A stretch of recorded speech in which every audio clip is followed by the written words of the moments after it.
breaking and entering, drunk and disorderly, law and order. A former prosecutor and a defence barrister, not your usual pairing. And the result? Conversations about crime and punishment that are guaranteed to get you thinking. Welcome to Justice Matters, a weekly podcast with Lizzie Green and Jay Merchant. Our episodes are every Monday on Apple Podcasts, Spotify, and YouTube. Follow us on Instagram at Justice Matters Pod for clips. Enjoy the episode. This episode deals with child murder and satanic cults. Discretion is advised.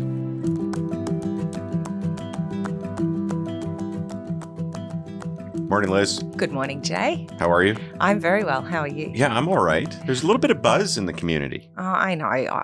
We were talking about this before, but these deaths on the Gold Coast. Yeah. And the conspiracy theories that are abounding. Everybody's got a theory on them all. TikTok is full of why aren't people investigating and why aren't people scared? Yeah, and we've got a serial killer, allegedly. Yes, 4 deaths, is it, in 10-kilometre radius? I think that's what I heard, yeah. But I think we need to put things in perspective. Yes.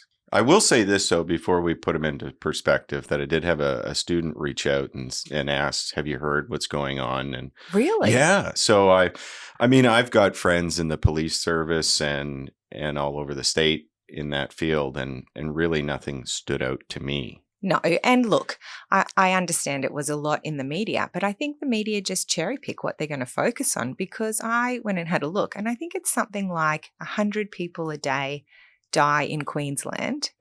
And so 4 over 2 weeks is not startling when there's no connections and the police are literally out there saying there is nothing to worry about. And I think we can have confidence in the Queensland Police Service that if there was something, they would be the first ones to comment, not the TikTokers or the tweeters. Correct. Or the hashtaggers out there. Although the police have joined the TikTok. Oh, have they? Yes. Oh, there you go. See, I'm not on TikTok, so I'm old school. But anyway, I think calm down, people. Yeah, pump the brakes, everyone.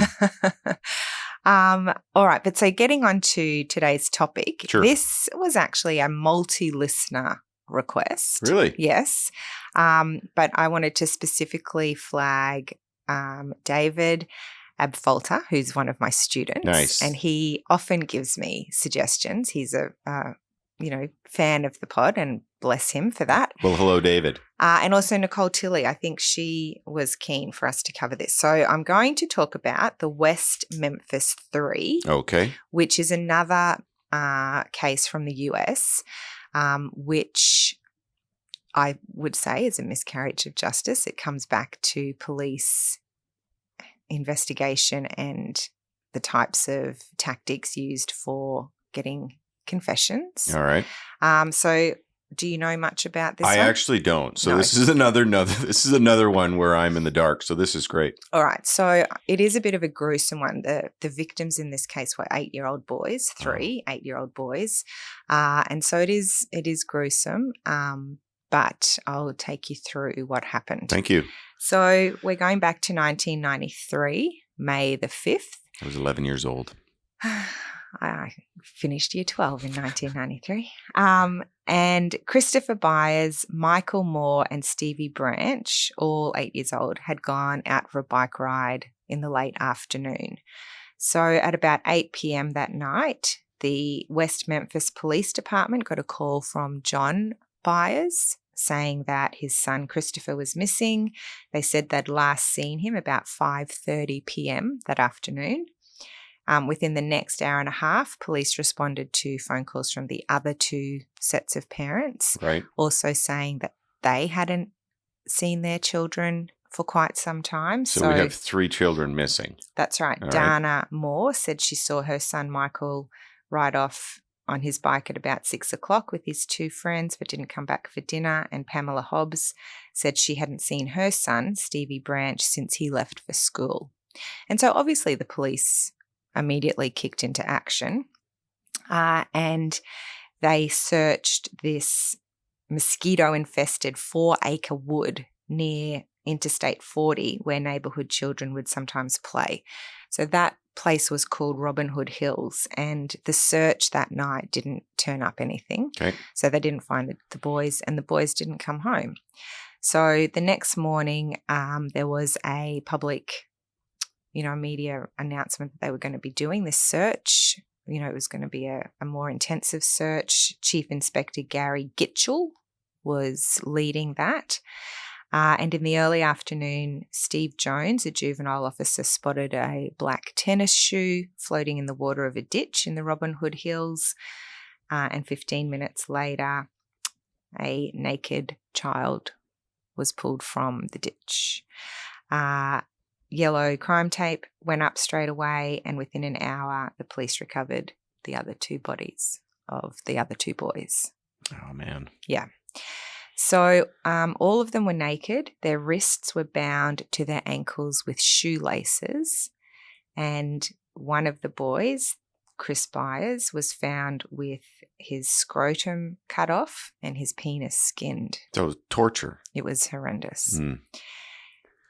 Chief Inspector Gitchell walked to the edge of the woods where a large crowd had gathered and reported the news of the discovery, and the families were there, and Stevie Branch's stepfather, Terry Hobbs, apparently fell to the ground. Oh, they'd weeping. be a wreck. Yes. They would be an absolute wreck. Now, despite the violence of this crime, there was not much in the way of forensic evidence. Well, and that's, where they were located. It was water, it was wood. So certainly the elements would have played a part in that. That's right. And the police thought that maybe the area had been swept clean, but they did find it peculiar that there was so little blood or fibres that they could retrieve. The state of the boys' bodies quickly inspired rumours that a satanic cult was responsible for these deaths. I wonder how they came to that conclusion. Like, I understand that the boys were bound and the scrotum was cut, but I mean, there had to have been something. It's a bit of a leap, isn't it? There's a bit of a leap there. Yeah. I've never been to West Memphis. I don't know if that's known for satanic cults. I'm not sure. I'm probably thinking not no. going to go there either now. But the scene of the crime, the nudity, the positioning of the bodies, the castration, both the public and the police were openly speculating about this link to some kind of Satanism. Within days of the murder, Gitchell, the chief inspector, informed the public that the police were considering a number of possible explanations for the murder, one of which was cult activity. Okay. So he came right out and said that. So there must have been something.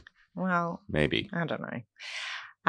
But throughout the investigation, this seemed to be the primary focus. It even overshadowed other bits of information I'll tell you about that they did not really pursue in their investigations. So we then get to the suspects that they identified. So Jerry Driver was a juvenile probation officer, and he did believe that there was a satanic cult in the area. All right. He had been dealing with a particular fellow called Damien Eckles, who was a teenager under his supervision as a result of having been arrested for burglary and sexual misconduct. So Eckles apparently was a 17-year-old dropout with a history of psychiatric problems. He had major depression. He wrote dark poems. He dressed mostly in black. He had long hair. He had a tattoo on his upper arm and was a self-described Wiccan. Well, great. That's fine. Clearly the murderer. Yeah. I mean, he's got long hair. I don't have that problem. But he wears black. And he wears black. How dare he? Yeah.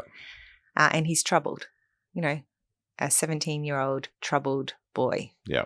Nothing unusual there, sadly. But in the previous couple of years, he had allegedly threatened his former girlfriend, the boy she was dating, his father. So he had some anger management issues, some violent tendencies potentially, allegedly.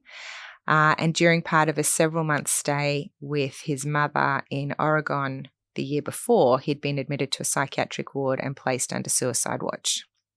So he did briefly enter a juvenile detention centre when he returned to Little Rock because he had bitten and attempted to suck blood from the arm of another detainee. So they transferred him to a psychiatric hospital. Well, that makes sense. I mean, you can't just do that. No, you can't be doing that.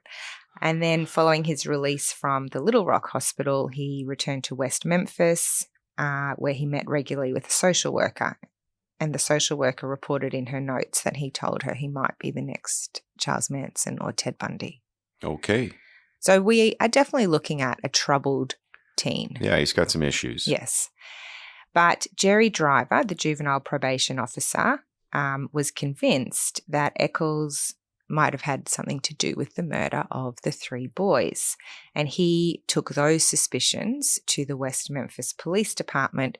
And as a result, almost immediately, they decided to interview Damien Eckles. So all based off of juvenile officer's opinion. Pretty much. That's it. Yes. Yeah.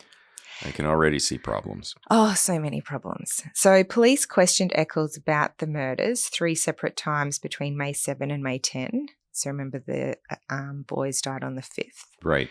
Twice at the trailer park where he lived, once at the police station. He told investigators he had never heard of the boys. He said the person who committed the murders was obviously sick in the head. And he said he spent the evening of May 5 at home with his mother, talking on the phone with 2 different girlfriends. He's busy. He was busy. In his notes at the police station, one officer reportedly stated, "The killer is probably someone local and he won't run." He noted that Eckles likes to read books by Stephen King and has evil tattooed across his left knuckles. I'm just, that does nothing except show somebody's what he likes to read, a little bit of character. Well, I read that and I was like, oh gosh, I'm going to be in trouble because I worked at Bookworld, Oh, yeah. a shop that sells books Yeah. back in the day, all through high school. Yeah. And I literally bought every single Stephen King Yeah. book. I loved them. Exactly. Yeah. So look out. Mm. So he took a polygraph test and the administrating officer concluded that he recorded significant responses indicative of deception. So they narrowed their focus in on him for these reasons. Well, sorry, I'm struggling, but okay. And then I guess they thought it probably was difficult for one person to have killed all 3 boys on their own. So they decided to go and talk to a friend of Eckles called Jason Baldwin. He was 16. Both of them were a little bit, socially outcast. Yeah, they're different. Yeah, they're different. And while Baldwin did well in school, he also had evil inked across his knuckles. So clearly they're part of something bigger with these tattoos. They did spend a great deal of time together. And when they spoke to him, he denied any involvement in the killings, but detectives on the case decided otherwise. I don't know how you just decide otherwise. There's nothing linking them that you've told me to the actual crimes in the first place outside of someone's opinion. Absolutely nothing. Yeah. But they didn't stop there. There was a third suspect. Sure, let's bring them all in. Yes. So the third and final suspect was a fellow called Jesse Misskelley Jr.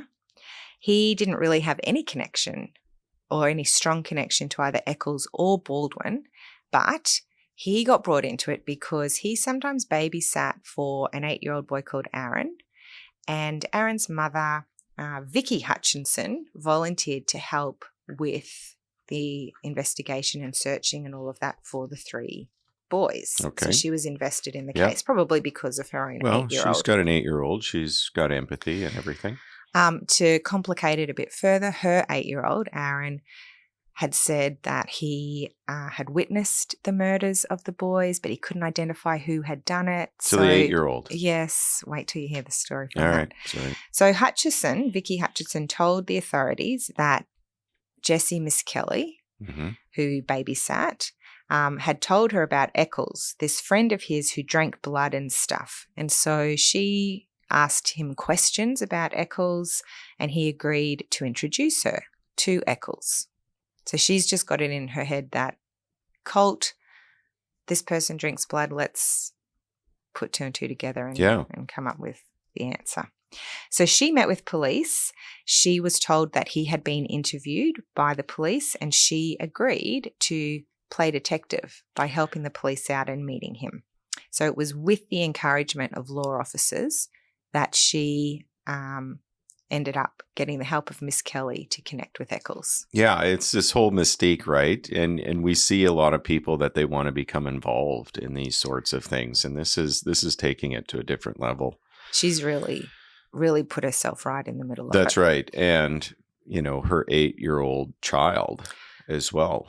So she ended up telling police that she met with Eckles and Jesse, and they went to a witches' gathering together. She convinced Eckles to take her. This was May 19, so 2 weeks after the murder. She said that she and Misskelley were driven by Eckles in a red Ford Escort. No one else knew that he had a car or that he ever drove anywhere. Okay. And they went to, I don't know how you say this, but an esbat, which is apparently a gathering of witches. So I'm probably saying that wrong, ESBAT.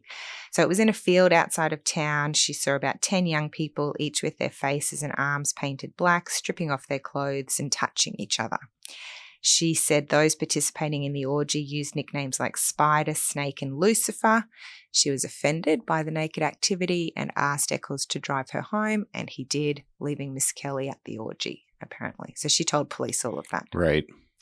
So then in late May, she and her 8-year-old son met with detectives. So Vicky told this story about the witches' gathering, and Aaron told the authorities that he and the 3 murdered boys often visited Robin Hood Woods together, and that on one visit to the woods, they saw 5 men sitting in a circle chanting and doing what men and ladies do.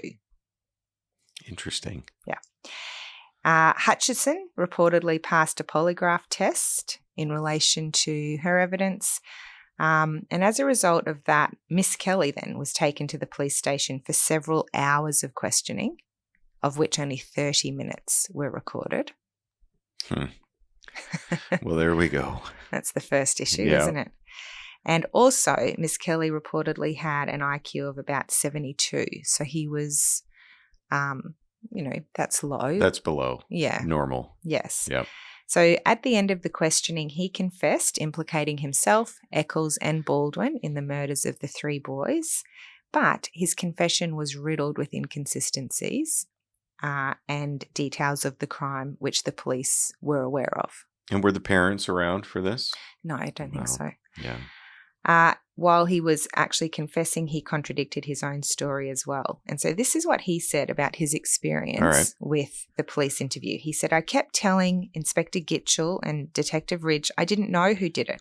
I just knew of it like what my friend had told me. But they kept hollering at me. They kept saying they knew I had something to do with it because other people had told them. After I told him what the 3 boys were wearing, Gary Gitchell told me was any of them tied up. That's when I went along with him. I repeated what he told me. I said, yes, they were tied up. He asked, what was they tied up with? I told him a rope. He got mad. He told me, God damn it, Jesse, don't mess with me. He said, no, they was tied up with shoestrings. So he basically just got to this point where he was repeating back what the police were feeding him. And then they go, okay, well, now let's put it all together and you can confess. Yeah. And this would have went on for hours too. Well, it did say several hours. Yeah. And then the confession itself was like 30 minutes. Sure. We'll just wrap it up with a nice bow on it. So the inconsistencies that should have been hugely problematic. So Jesse said the murders occurred in the daytime. Yep. They actually occurred at night. They tied up the boys with rope when it was shoelaces. The other inconsistencies, they said he was just confused, and they ironed it all out and got him to say what they needed him to say, and then they had their neatly tied up confession. So he ended up in the taped confession saying that while in Robin Hood Woods with Eckles and Baldwin, he watched Eckles hit Chris Byers in the head with his fist and bruised him up real bad. And then Jason turned around and hit Stevie Branch. Then the other one took off. Michael Moore took off running. So I chased him and grabbed him and held him until they got there, and then I left. He said when he returned to the scene some minutes later, all 3 boys had their clothes off. They were tied up. And then they started screwing them and stuff, cutting them and stuff. And then I took off running. So it's quite vague, really, in terms of what was alleged to have occurred. Yep. And a lot of it was fed to him. Yeah, I mean, it was led essentially by police, and he adopted it because why the pressures of those interrogation rooms, the tactics that police used. Yeah, we've talked about it We before. have. And But so within hours of that confession, the deputy prosecutor asked a judge for warrants that would allow searches of the home of all three, Misskelley, Baldwin and Eckles. They got that. They were all rounded up, each charged with 3 counts of capital murder. And when Gary Gitchell was asked at a press conference the next morning how confident he felt about his case on a 1 to 10 scale, he answered 11. And I'm wondering if Gary Gissel's IQ is lower than the boys, because that is ridiculous. There was no evidence of that. Well, yes. Gary, get a grip. So they knew that it was a weak case. Yeah. So they decided to go back and re-interview Aaron, the 8-year-old son of Vicky Hutchison, who said he'd, been in Robin Hood Woods and seen all of this stuff. Saw all that, yeah. So then he gave this quite detailed account. He said he got a call the night before the murders from Jesse Misskelley. This is an 8-year-old. Yep. Inviting him to bring his 3 friends to the woods where they would all do something. Once there, Aaron said Jesse, Jason and Damien slapped his friends. I ran and Jesse caught me. Then I got away and he caught me again and he tied me up. I stayed there for about 40 seconds and got untied. When he was asked how he got untied, he said, how he was tied up, he said with a rope. And then he said they couldn't hurt me because I kicked every one of them with a foot. Oh, yeah, an 8-year-old. Yeah. Meanwhile, he said his friends got stabbed and had their clothes pulled off. Then he said they cut off the private spot and then he ran away. Like, where would this 8-year-old get this information, though? From his mom. Crime investigating loving mother, yes. But so, I mean, to me and to most people, that would be just the most implausible story. Well, yeah. But Inspector Gitchell was like, awesome. We've got another witness to the murders. Gary on fire. Isn't he just? Yep. So it goes to court. Now, all 3 were to be tried as adults. So they were 16, They love 17, doing that over there. And I think maybe 18 at the time of the trial for Eckles. I'm not sure if he'd turned 18. But there were some real problems. Absolutely. Sufficiency of evidence, for starters, comes to my mind. Yeah. Like any evidence. So almost immediately after confessing, Misskelley recanted. He said he'd been confused by the behaviour of the police. He had attempted to cooperate without realising the implications of his statements. And they said, well, he was just confused. We're fine with it. So it made no difference. When defence argued at trial that it should be ruled inadmissible, the judge said, no, it's fine to go in. Yeah, and I wonder about the parents and where they were in all of this as well. And I know it's, a minor point, but if the parents had been more involved, or maybe they weren't around, I'm not sure. Perhaps some of this may have not have went to the lengths that it did, because badgering young people. I know, but then you think back to the Central Park 5 and the taped confessions. For at least 3 of them, the parents were present. Okay. Remember? That's right. Yes. Yeah. Yes. No, I agree. I mean, police are these people in authority and positions of trust as well, authority. People believe in justice. And the young people are vulnerable. Exactly. So anyway, the other thing that was wrong legally, well, many of the other things, but there was some blood found on a knife previously owned by John Byers, so Chris Byers' stepfather. Right. Now, he had apparently given the knife away shortly after the murders, but that blood was determined to be consistent with Chris's blood as well as with Mark Byers' blood, but the police did not pursue that potential lead at all. Well, that's a disregard for evidence that is linked to this matter, and the fact that they consciously didn't go down that road is problematic. And then this other piece of evidence came in. Someone who worked at the local Bojangles restaurant rang the police and said they had seen a disoriented man covered in mud and blood enter the restaurant the night the boys went missing. He used the restroom. He left smears of blood on the walls. And though the police took samples of the blood, they never pursued that lead. So no testing. And they later lost the evidence. Oh, far out. See, this is that tunnel vision. You know what I mean? Yes. That exists when, rather than doing it properly, impartially, thoroughly from the get-go. And having sufficient evidence, they have their sights set, mind is made up, Yep. and everything else just falls to the wayside. And if evidence doesn't fit, then it gets dismissed. And what evidence they can, they'll twist to make it fit. Like it's been proved to have occurred in so many established miscarriage of justice cases. And I would say the majority of them are in the United States, Yeah, hopefully. I think so. I mean, that it has happened here, though, yeah, for sure. Yeah, and I can say confidently that none of the matters that I've been involved in or the police officers ever did anything quite like this when I was on the road. Well, it all comes back. Well, not always, but I mean, often it all comes to light down the track. It doesn't does. Sunlight is the best disinfectant. All right. So they ended up having one trial for Jesse Misskelley and then a joint trial for Eckles and Baldwin. I wonder why they split them up. I think because they had this confession. Oh, yep. Yes. One of them. So fair enough. Yeah. Yep. Now, the prosecutor told the jurors in the Misskelley trial that while they might find errors and discrepancies in his confession, they were largely explained by his efforts to minimise his own role in the killings. I think you'll find that he lessened his own involvement, the DA said, but the proof is going to show that this defendant was an accomplice to Damien Eckles and Jason Baldwin in the commission of these horrifying murders. Yeah, I'm still waiting. There's no evidence. There's just nothing. And it's an 11 out of 10. Yeah, 11. Gary. Defense counsel said the prosecution of Misskelley was the result of tremendous pressure for arrests in the case and the tunnel vision of investigators that existed from day one. He argued that Jesse's so-called confession came when interrogators broke his will and scared him beyond all measure. Yeah, absolutely. Now, Gary Gitchell took the stand. He said Jesse was very relaxed during the entirety of the police interviews. He was sitting in the stand when the audio tape of the 34-minute long confession was played. And when asked about the errors that the initial story contained, he said he just got confused. That's all. Oh, so we'll help him out and point him in the right direction. Yeah, that's right. We'll give him the information we need.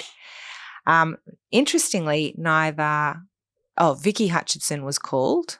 Yep. But they did not call Aaron Hutchinson. Oh, see, I would have been all over that. I think that because shit would have been under fire. His account was so implausible.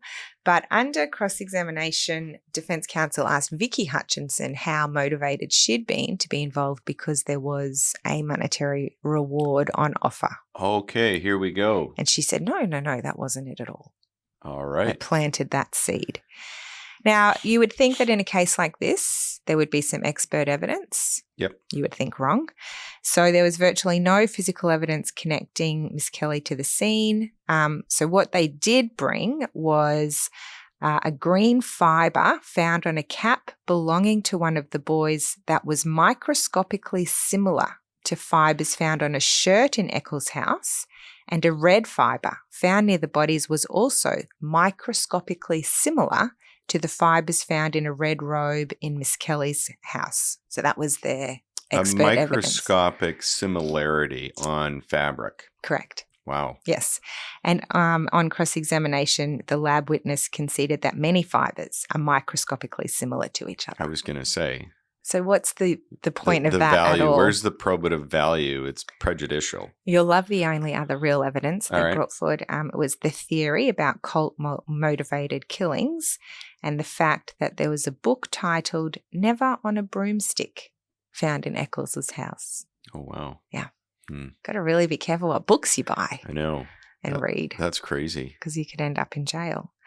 So defense didn't call Misskelley to testify, but they did call a expert witness, a detective and polygraph examiner who had been associated with several well-known cases, including Watergate and the assassinations of John F. Kennedy and Martin Luther King. Okay. And this was Warren Holmes. He was prepared to testify that his review of the polygraph results indicated that Jesse was truthful for all questions apart from one that related to his prior drug use. So he was not truthful about that. Fair. Yeah, that's understandable. And also gave evidence or wanted to give evidence about reasons why people would give false confessions. Yeah, somebody needs to talk about that. Yes.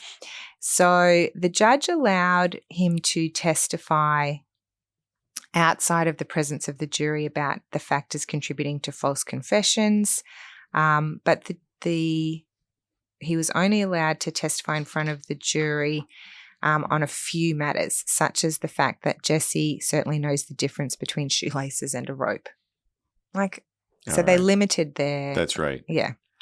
They also wanted to call testimony from a social psychologist as to whether the confession was coerced, but the judge made it clear that he was not prepared to allow that evidence because he said, I mean, what the hell do we need a jury for if he let that in?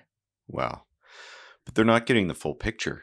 No, I know. The psychological and mental state of young persons being interrogated, and it's much different than questioning. It's interrogating. As we talked about, they were led through the evidence, and then what are they supposed to do? I know. So in the closing argument, the prosecutor told jurors there is absolutely not one iota of evidence that the police have told anything other than the truth in this courtroom. There's no evidence of any form of coercion. What is the defense? Are they saying that the defendant was brainwashed? Is that what they're saying? And then defense counsel in his closing suggested killing one human being by another is only exceeded by the state killing an innocent man.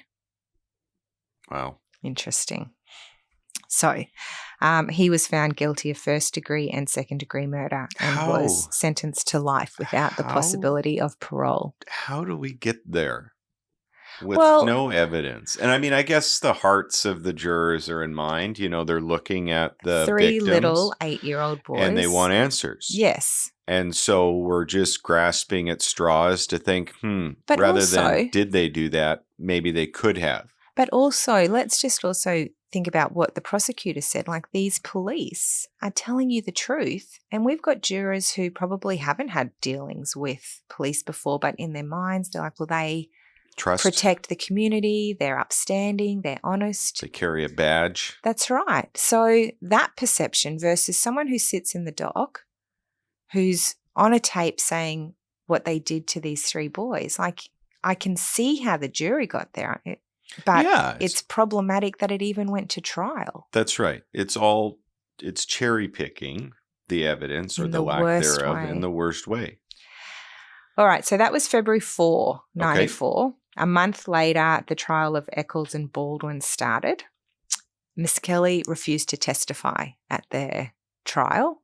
The prosecution was forced to rely on circumstantial evidence, primarily Eckles' interest in the cult. Yep. And this Stephen King, he listened to Metallica. Like, seriously, I think I was the murderer because I had a Metallica. That's what I was thinking. I was just CD. like far out. It could be me back in the 90s. In addition, a fellow inmate testified that Baldwin had confessed to the murders. And, 2 girls claimed to have overheard Eckles confess during a softball game. So they're pulling out all of these witnesses because they have nothing to bolster their case. Yeah. So the defense sought to introduce other suspects. One was a local teenager who left for California shortly after the bodies were discovered and who said he might have committed the crimes before he then recanted that statement. But the judge refused to let him testify. Right. Obviously, there was a lot of media attention. There was, legal issues as a result of that. But the judge let in testimony from a cult expert who indicated that the music collections and clothing were key indicators of satanic cult activity. Get a grip.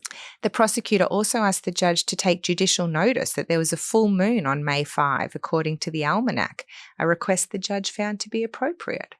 Sure. Like, what is going on? I know. Far out. Defense attorneys failed to present more substantial evidence regarding the nature of the police investigation or the retraction of key testimony due to both their trial strategies and the judge's refusal to allow the evidence to be heard. Defense counsel for Eckles urged the jury not to convict simply because he was not the all-American boy, adding, he's kind of weird. He's not the same as maybe you and I might be, but I think you'll also see that there's simply no evidence that he murdered these kids. Baldwin's counsel told the jury he was not a troublemaker. He was only charged because police had disregarded statements and physical evidence. He said, "You'll see that this evidence that they have has been twisted and manipulated and distorted in order to make the pieces of the puzzle they want to build fit together." So, again, they were convicted. They did have an alibi for Eckles from his mum. He took the stand, gave evidence that being Wiccan meant a close involvement in nature and not human sacrifices. He denied the charges, but it made no difference. Well, and I mean, there's probably a lot of people that have different cultural beliefs in terms of Wiccan or, and what's to say automatically that it's evil? But I just can't draw that link on that. And there are people who have very fervent, Christian beliefs. That's right. But nobody no blood disparages transfusions, them. etc. That's right. So, all right. So it was a very shoddy case in terms of evidence. They did the Bojangles thing. I just cannot get past. Like, if you've got a muddied and bloodied man the night of the murders who's left behind blood trace, how do you not pursue that vigorously? Yeah, especially if police were called on the night in question, right? So on March 18, Eckles and Baldwin were found guilty of first-degree murder. Jurors had deliberated only for a day or so. Eckles was later sentenced to the death penalty. Baldwin was given life without the possibility of parole. Baldwin was transported to the penitentiary at Pine Bluff. Eckles began life on death row in the state's maximum security prison, Arkansas. Oh, yeah. I don't know how you say that. Okay. Interestingly, the state's case against Baldwin was so weak that before the trial, prosecution had earlier approached his defense counsel with a proposal to ask only for a sentence of 40 years with parole possible in 15 if he agreed to testify against Eckles. But Baldwin emphatically rejected that proposal. So there were attempted appeals lodged, which were all unsuccessful. See, this really bothers me. That Which part? Well, yeah, I know there's a lot there. But even at an appellant stage, what is that saying about the justice system when you can't even get up on appeal based off of no evidence, police tactics, and misconduct? Yep. So we've appealed, and no, it's fine. We're going to give deference to whatever transacted in the lower courts. I find that very concerning. So they appealed on trial misconduct, new evidence, and challenging the rulings against inclusion of evidence. Yeah. Absolutely. But there was a unanimous Supreme Court decision upholding the conviction of Jesse Misskelley, and 10 months in a 93-page opinion. Again, 7 justices unanimously upheld the convictions of Baldwin and Eckles. No one was on their side. Now, here we get into the nitty-gritty. In 2003, 2004, Vicky Hutchinson recanted. She should. Yeah. She claimed she had lied at the urging of the police who had allegedly threatened to implicate her in the murders if she did not cooperate. Well, I don't know what she would have done in the first place for the murders, but every single one of them should have been charged and been incarcerated for fabricating this scenario. The end of this story does not satisfy me. All right. So Sorry. It's still a miscarriage in my mind. The foreman of the jury was also accused of misconduct after it came out that during the trial he had discussed the case at length with his own attorney. Then in 2007, a hair found in a knot on one of the victims was sent for DNA testing, which obviously was not available back in the 90s. Right. It determined that the hair was not consistent with the hair of Eckles, Misskelley, or Baldwin. Okay. However, it was consistent with the hair of Terry Hobbs, the stepfather of Stevie Branch, as well as 1.5% of the whole population. But in addition, another hair found at the crime scene was consistent with the hair of a friend of Hobbs. Now, there's a whole other conspiracy theory that Terry Hobbs, was involved in these deaths. Wasn't it the case that it was Hobbs' knife? No, that was Myers' knife. My apologies. Yeah, the other stepfather. Yeah, the other stepfather. But you can go and read it, and there's all of this. There's affidavits and all of this stuff about Terry Hobbs being involved. Okay. And I think quite possibly there there's is more something evidence to pursue there. Well, there's more evidence that Terry Hobbs was involved than there was any of the boys. Exactly right. So I can't go into all of that because No. it's too much. But on the basis of these kinds of revelations, John Byers, one of the parents, Mm-hmm. said he now believed that the three accused were innocent. But the new DNA evidence failed to convince the judge that a new trial was justified. If ever there was fresh and compelling, it would be where there was no evidence in the first place. Yeah. So they did appeal that, and the Supreme Court ordered a hearing take place in order to analyse new evidence that potentially could exonerate them. So this is now 2010. So they got a new defence team who worked tirelessly for the three of them. But the new evidence didn't conclusively point to a different perpetrator, and it was only circumstantial. Right. So these new counsel actually convinced the three convicted men, who were coined the West Memphis Three, to take a different approach. So they said, rather than going back to trial, would they enter an Alfred plea? Would the prosecution accept an Alfred plea? Right. And there was a lot of resistance to that because these three had maintained their innocence from day one. Yes. Yeah. But, and you can correct me if I'm wrong, an Alfred plea is essentially you accept that there is enough evidence to be convicted, which they were. Set the evidence part aside. Yes. But you don't, you still maintain your innocence. Yes. So, and they had already spent a considerable amount of time in custody. That's right. So they weren't having much luck in the appellant side of things. Well, and Eckles is on death row. That's right. So we don't have Alfred pleas here. If you plead guilty to a charge in Australia, you are accepting responsibility for the crime. You're saying, yes, I did it. But this Alfred plea, and it began a long time ago. They're used all the time over there. Henry Alfred. Yeah. 1963. So he ended up, his situation, different charges, but, there was circumstantial evidence against him. He ended up doing for the first time this thing where, I'll plead. I'm not guilty, but if I go to trial, I'm going to get convicted. And so it was created, this idea that you can plead guilty, maintain your innocence, but, it's because the Crown case is strong. Yeah, and but think about it, Liz. We go to the States, we do something, we have fun, whatever, and something happens in a general vicinity, and we're under the microscope. And with what transpired here, I'm starting to get a little bit scared now because these guys were convicted without any evidence. Yes. And so they spent a considerable amount of time in custody. And thankfully we don't have that problem over here to this extent. But the Alfred plea might be the only way that they get out of custody and off death row. That's right. And so at the end of the day, they did agree. They agreed to this. It was Baldwin was the final one to do it. And he said to the media afterwards, he said he did it for Eckles because if they didn't do that and they went back for a retrial and got convicted again, he would be executed. Yeah, he'd be dead. And so it makes me upset because they haven't been exonerated.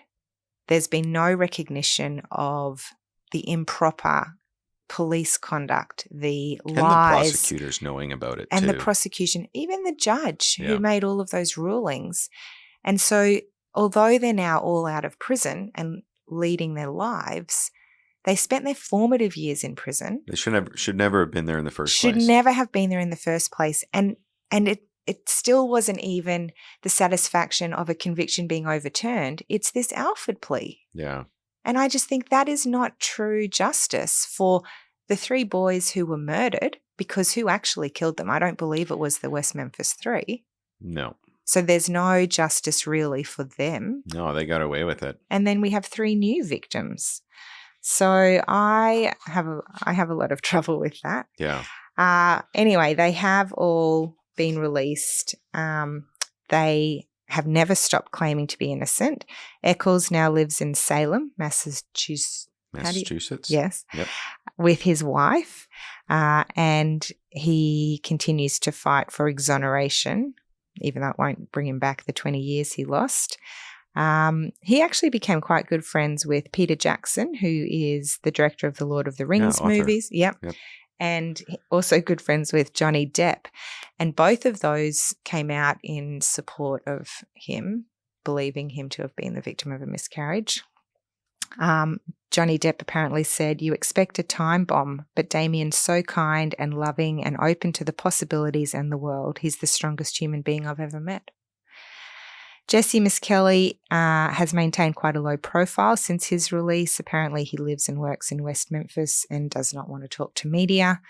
And Jason Baldwin, who ended up teaching classes to other inmates in prison, helped produce a feature film about the West Memphis case called Devil's Knot, and Reese Witherspoon was in it, and Colin Firth. I'm going to have to look for that. I know. Yeah. May 2025, there was an article which talked about the DNA evidence, reiterating that their claim to innocence has never changed, but the technology has. Unbelievably, in 2021, a box believed to have been destroyed by fire was discovered, and it contained the shoelaces that police believed had been used to tie up the victims. So in 2022, there was a petition to retest those shoelaces using some new method, a process that was denied by all the courts until the Supreme Court ordered further investigations be made, but nothing has been done still. So they haven't retested. In June 2025, there was another media report that confirmed Eckles has been granted a new hearing in relation to this testing of the evidence to get it ordered to be done. But, it's been going on for such a long time. I don't think anyone's really holding out much hope. It was originally ordered to be heard at the end of July, but now it's been adjourned until early August, so it should occur soon. So there you go. I think a very unsatisfactory outcome. I don't think justice was served. Well, and I look at it from the perspective, if that's what you need to be charged in jurisdictions, that is concerning. If that's all that is required for you to serve a life imprisonment sentence or be sentenced to death, there's a fundamental problem there. Well, and it bothers me that they could potentially be, from 2021, they had the opportunity to retest this evidence and nothing's been done. Like, who now, all of these years later, is still dragging the chain when it comes to discovering the truth? Yeah. And I really struggle with the appellate courts not even entertaining it. Yeah. I mean, I'm thankful that we're in a system where I have confidence in our judges to step in when they need to. Yes. And despite some problems with some of the police investigations, not even remotely close to this. No way. We are lucky. Yeah. But anyway, that was listener request, and I did get quite involved in it. So thank you to those who requested it. Thank you for the students. And that's it. Great. Well, thank you very much for that. Thanks, Jay. Thank you for listening to the episode. If you enjoyed it, please rate and review the podcast. If you're interested in clips, check out @JusticeMattersPod on TikTok and Instagram.